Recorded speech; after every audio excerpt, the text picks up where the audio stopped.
Beyond the Mic with Sean Dillon. We're joined on the Starline by singer, songwriter, and musician. Since 2016, he's been playing every instrument for his dad in Cheap Trick. His solo album is The Distance. It's now out. We welcome Robin Taylor Zander. Hey, how's it going? Thanks for having me. Absolutely great, Robin. Let's go beyond the mic. The Distance has the flavor of early Beatles and the Stones. How long did it take you to create this album? Well, the tracking took about 4 weeks, and then we did another couple weeks of overdubbing. So about 6 weeks in total. It's pretty quick. It was me playing everything except for when you hear horns or a cello or a harp. So I played, kind of hopped around the studio and played drums, bass, piano, guitar. I wrote all the songs. So it's very much a solo effort. So The Distance is an album of your own true heart. For sure. Yeah, it's as honest as it gets, you know. It's from about 8 years worth of songs that I've kind of cataloged and bookmarked, and kind of were sitting around. Some are newer, some are older, and we finally had a chance to go into a studio and finally got a record label that would be interested in putting it out. So it all kind of came together quick. Robin, why is The Distance different and better than anything out on commercial radio right now? Well, my unbiased opinion says that that there's some really catchy songs. You know, I really don't know. I can't put my finger on what it really sounds like. It's my first record ever. I know what I'm influenced by, which is heavy 60s, 70s, heavy into the British invasion. So the Beatles, the Kinks, the Who, the Stones, and I love 70s punk, and I love, 80s new wave. So, I mean, you could put all those kind of influences together for songwriting, and I guess that's what this record is kind of influenced by. I'm not sure if it's better than anything else that you hear on pop radio now, but in my opinion, it is. So I'll just go with that answer. So which punk artists influenced you? Oh, I mean, there's a lot. There's the Sex Pistols. There's the Clash. I like sort of like the 70s kind of proto-punk, kind of like Television. I like, it's not really punk, but new wave. But I like the Talking Heads.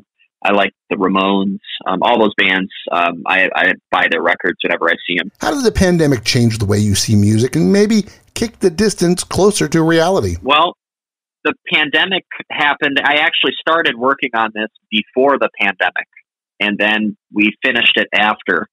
So all the songs that you hear are written before the 2020 pandemic, but we kind of started doing it the winter of 2019. And then we finished doing the overdubs in 2020. And some of the lyrics you could think that they would pertain to COVID in some way, like the songs like The Distance or High and Low. They actually were born before. And the pandemic just kind of delayed the release of it a little bit because of obvious reasons. We couldn't promote it. We couldn't really do anything with live gigs for most of 2020 and 21. So if anything, the COVID kind of delayed the release of it. Robin Taylor Zander joins us. His solo album is The Distance. And Robin, it's time for the Rocking 8. 8 random questions. Answer with the first thing that comes to your mind. There is no pressure. Shoot. What was your first guitar, and do you still have it? Yes, my first guitar is a little Alvarez acoustic, I believe. I think it's Alvarez. It might not be that. It might be a different brand, but it's an old classical style guitar. Was given to me when I was about 4 or 5. So, and I still have it. It's completely smashed up and barely hanging on, but it still exists. So I want to keep it, until I'm long gone and maybe pass it on to my kids. So I'm trying to keep good care of it now. Time for a little triple question. Best Beach Boys, Beatles, and Bee Gees song? Song? Oh, man. Beatles, I'm going to go with In My Life. Beach Boys, Good Vibrations. Bee Gees, How Can You Mend a Broken Heart? Very nice choices. Those are my picks. I'm sticking to it. Which track on the album will surprise people the most? Surprise? Well, I guess some of the more, I used to live in Nashville, and I wrote a lot of these songs while I was living there. So maybe the more kind of country pop sounding ones, like a song called In Front of Me, is a little out of left field for me. It's a little more kind of commercial country pop sounding. So that might be the most surprising, but I'm not sure. The record has a vibe of its own. Another triple choice. Best thing about your time in Boston, Florida, and Nashville? The best part of Boston, I'd have to say, was being around a bunch of great musicians. I went to Berkeley for a few semesters, and I got to meet a lot of great people from around the world, so musicians not just from the States, but from Europe and Asia. And it was really cool, just to be able to cohabitate with some of those guys and girls and learn a lot from them. Nashville, pretty much the same. I was surrounded by great musicians. I lived with great musicians and got to jam with people who like the same kind of music that I like. And, I live in Florida. I was born and raised in Florida, so that's my home and always will be. Now, Robin, which concert did you last see, not playing, but see for your own enjoyment? Let's see. What would that be? Andy Schaaf. Actually, I was in Brooklyn, New York. He's a singer-songwriter from Canada that I'm really into, and I love all his music. So, me and my girlfriend went to go see him. What was the best gift your dad gave you when you were growing up, other than a hard time? He gave me a really nice brown leather wallet that I like. and he had a little personalized message engraved into it. So I'm gonna stick with that answer. What was the message inside? Oh, I can't tell. I gotta ask. That's personal. What's the one thing you do to torture your sister? Oh, well, I was a protective big brother. If anything, I would probably play too much of the music that she didn't want to hear. If anything, maybe when I was a kid, I played drums a little too loud. The music room was right next to her room, so probably just being obnoxious and being a loud musician. That was probably torture for her. But there is pride with your sister now graduated. Being the older brother does have its benefits. Yeah, I'm definitely proud of my sister. She went to Boston Emerson College, and she didn't know anybody up there. She went up on her own, and 4 years later, she graduated this past May. And now she's going to California, and she's going to try to find some work out there. It's not easy to do that. There's a writer's strike, and she wants to get into, performance and acting and all sorts of stuff. So I'm very proud of her, and she didn't pick an easy road. So we're all definitely proud. But the easy roads aren't worth as much as the harder ones. No, that's right. Take the road less traveled. That's what they say. Best thing about your dog? Ziggy. She is probably the cutest, but the most rambunctious little bulldog you'll ever meet. She is loyal, but she'll let you know when she's not happy. So we love her to death, though. It's time for the back half with Robin Taylor Zander. His album is The Distance. Robin, how has your opinion on the music industry changed and evolved as you watched your dad growing up? Yeah, they're completely different. When he was in a band, when Cheap Trick finally got signed, they gave him like a 4-record deal or whatever, 4 or 5 record. They gave him a chance, and that was the way record companies did things back then. Nowadays, you get like a single or two, and if it doesn't go viral, that's that. So the worlds are different. It's harder in a way nowadays to be a new artist, but it's easier in other ways. You don't really need a record label nowadays. You could promote yourself completely online. You can, if you're still, if you're writing good songs, it doesn't matter whether you have a record label or not. People are going to nowadays be able to access it through the internet. You could go as an artist and be completely unsigned and have millions and millions of followers, and people still get to hear your music. So in other ways it's good, in other ways it's bad, but I think in general it's good for the new and upcoming artists. How has the music industry helped you? Well, I think in terms of being a songwriter, it helps me because I have many avenues to get my songs out there. It's not all just find a distributor and put out records. It's more like, get your song featured on something and it kind of blows up. So for the artist, you kind of have to be creative and find those avenues. And if you can, it really can make the difference between you making money off of your stuff and not being able to make money off of your stuff. Cause it really is making a living is the tough part. and being consistent and having cash flow and, all those things.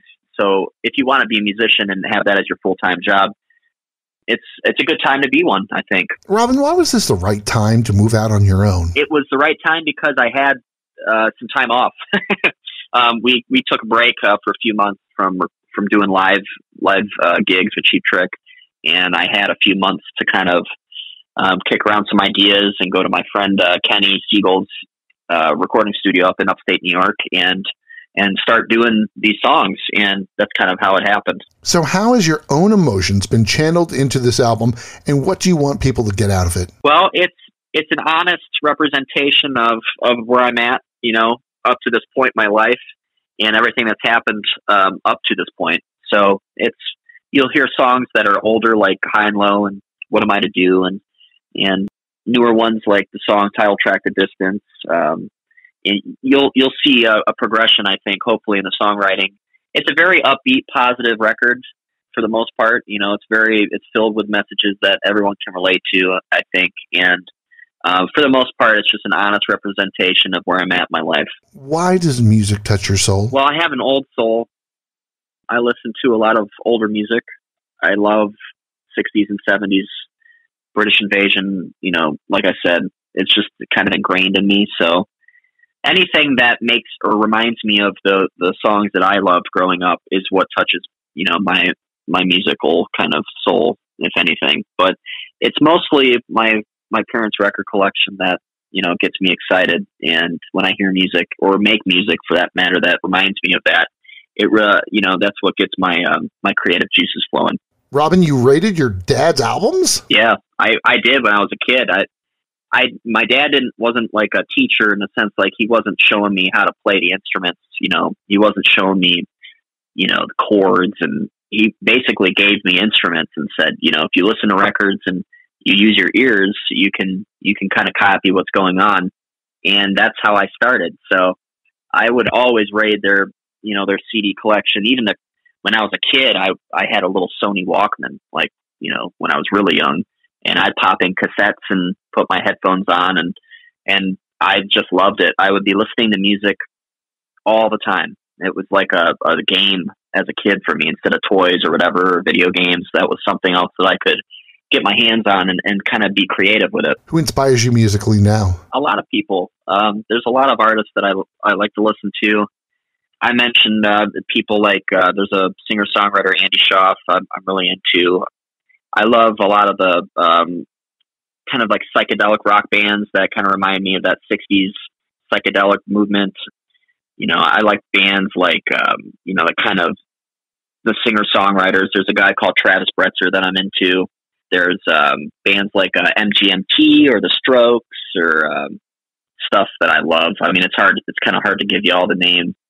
There's like bands like Wilco. I love Wilco and Radiohead and great band. Yeah, Beck, Flaming Lips. There's tons. I could go on and on.